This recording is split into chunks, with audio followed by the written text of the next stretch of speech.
Welcome to my UPSC study vlog. और आज का स्टडी व्लॉग एक सच्ची घटना पर आधारित है। मेरे शहर में 3 दिनों से इंटरनेट शटडाउन हो रखा था, जो अभी केस चल रहे हैं, आपको पता ही होगा फिलहाल।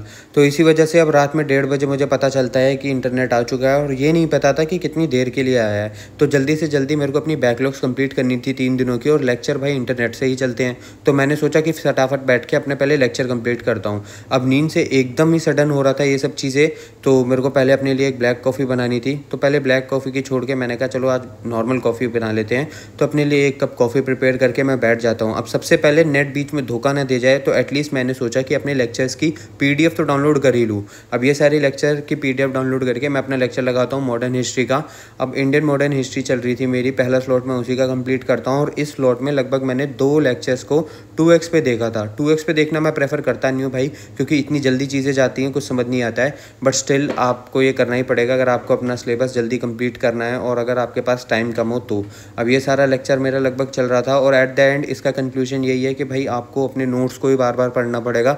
लेक्चर लेके आप कॉन्सेप्ट्स को समझ लोगे, रीजंस को समझ लोगे कि कोई चीज़ क्यों हो रही थी, बट एट द एंड आपको अपने नोट्स को ही बार बार रिवाइज करना पड़ेगा। उसके बाद लगभग 3.5 घंटे का ये स्लॉट चला था, जिसमें मैंने अपने 2-3 घंटे के लेक्चर्स कंप्लीट कर लिए थे। और थोड़ा ब्रेक लेता हूँ, ओवर थिंकिंग को भी टाइम देना ज़रूरी है इन रातों में, क्योंकि इसके बिना काम नहीं चलता है।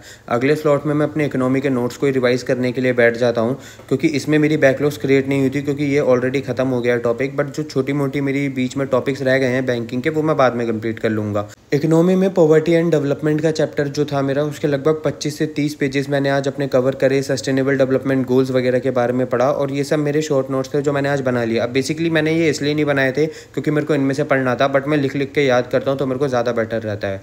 उसके बाद 15 मिनट का ही ब्रेक लेके अपना सोशियोलॉजी पढ़ने के लिए बैठ जाता हूँ। सोशियोलॉजी में भाई कार्ल मार्क्स ही चल रहा है मेरा अभी भी। और मैं सही बात बताऊँ कि मतलब इंटरेस्टिंग तो है ये, बट उसके साथ साथ ना थिंकर्स इतने ज़्यादा डेप्थ में होते हैं ये चीज़ें, और मेरे सर भी बहुत अच्छे से पढ़ा रहे हैं इन चीज़ों को। तो आप बार बार इनको पढ़ते रहोगे, और आपको तब भी लगेगा कि ठीक है, कुछ चीज़ें रह गई हैं, कुछ चीज़ें रह गई हैं। फिलहाल के लिए मैं हिस्टोरिकल मटेरियलिज्म पढ़ रहा हूँ कार्ल मार्क्स का, और आप लोगों को अगर सोशियोलॉजी ऑप्शनल है तो आपको इसके बारे में पता ही होगा। अगेन मैं इस चीज़ों के भी नोट्स वगैरह अपने बनाता हूँ, इसी में थोड़ा थोड़ा लिख के देखता रहता हूँ, ताकि क्या होता है ना कि मेरे को एक हेडिंग वाइज चल रहा होता है, तो जब एंड में मैं रिवीजन करता हूँ उसमें भी मेरी हेल्प हो जाती है। अब फॉर एग्जांपल पूरा कार्ल मार्क्स देखो मैंने इन 3 पेजेस पे निपटा रखा है। ये 1, 2 और ये लगभग मेरा आ जाएगा तीसरा पेज। फॉर एग्जांपल अब जैसे कि मैंने हिस्ट्री पढ़ी थी और इकोनॉमी पढ़ी थी आज, तो उसके पीवाईक्यू लगाना बहुत ज़्यादा इंपॉर्टेंट होता है, क्योंकि उससे ही मुझे पता लग पाता है कि कौन से की एरिया हैं जिन पे मेरे को फोकस करना है। अब इसमें 31 ईयर्स के पीवाईक्यू दे रखे थे, 2025 तक के अपडेटेड हैं। तो दिशा पब्लिकेशन की इस बुक को मैं अभी यूज़ कर रहा हूँ, बाय मृणाल पटेल सर।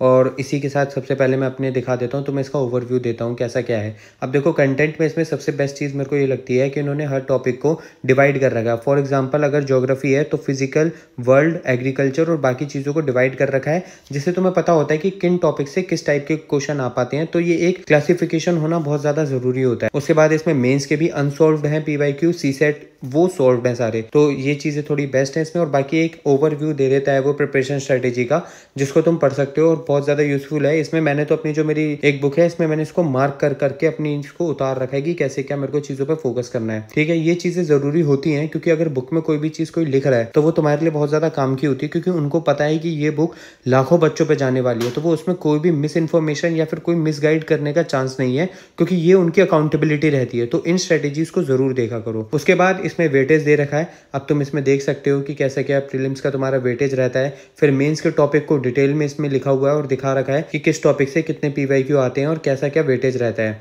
अब फॉर एग्जांपल पहले एंशिएंट हिस्ट्री के इसमें पूरे पीवाईक्यू हैं, तो पीवाईक्यू के साथ साथ इसमें एंड में आपको मैं दिखाऊंगा कि हर चीज़ का एक सॉल्यूशन एक्सप्लेनेशन भी दिया हुआ है। फॉर एग्जांपल यहाँ पे फर्स्ट क्वेश्चन का आंसर भी दिया है और उसका एक्सप्लेनेशन भी दिया है। तो अगर हमेशा मतलब मेन चीज़ ये रहती है कि जब आप किसी भी टेस्ट सीरीज़ को देते हो तो वहाँ पे एक्सप्लेनेशन सबसे ज़्यादा इंपॉर्टेंट होता है। जितनी टेस्ट सीरीज़ इंपॉर्टेंट है उतना ही अब ऐसे ही यहाँ पे भी एक्सप्लेनेशन ज़रूरी होता है। और एक्सप्लेनेशन में केवल आपको GS1 का ही नहीं बल्कि GS2 यानी सीसेट का भी पूरा एक्सप्लेनेशन दिया हुआ है, और काफ़ी टॉपर्स ने रिकमेंड वगैरह करी थी। तो मैंने देखा कि भाई काफ़ी ज़्यादा सही चीज़ है, तो इसी को अभी मैं परचेस कर लेता हूँ। बाकी आपको परचेस करनी हो तो लिंक डिस्क्रिप्शन में है। उसके बाद थोड़ा ब्रेक लेता हूँ, गेम खेलने का मन कर रहा था। ये गेम ऑफलाइन ही चलता है और इसी ने 3 दिनों मेरा बहुत साथ दिया था, तो आप इसको डाउनलोड कर सकते हैं। काफ़ी बढ़िया गेम है और ये कोई प्रमोशन नहीं है भाई, बट ठीक है, अच्छा गेम था। उसके बाद थोड़ा ब्रेक हो गया था मेरा कंप्लीट। तो अब माइंड रिलैक्स करने के लिए थोड़ा एटॉमिक हैबिट की जो अपनी बुक है उसको मैं पढ़ता हूँ। सेल्फ हेल्प बुक मेरे को काफ़ी ज़्यादा इंटरेस्टिंग लगती हैं और ज़्यादा ही मैंने अभी पढ़ी नहीं है, बट आई रिक्वेस्ट कि आपके पास अगर कोई ऐसी अच्छी बुक का सजेशन हो तो मेरे को कमेंट सेशन में ज़रूर बताना जो हेल्प करे, ठीक है।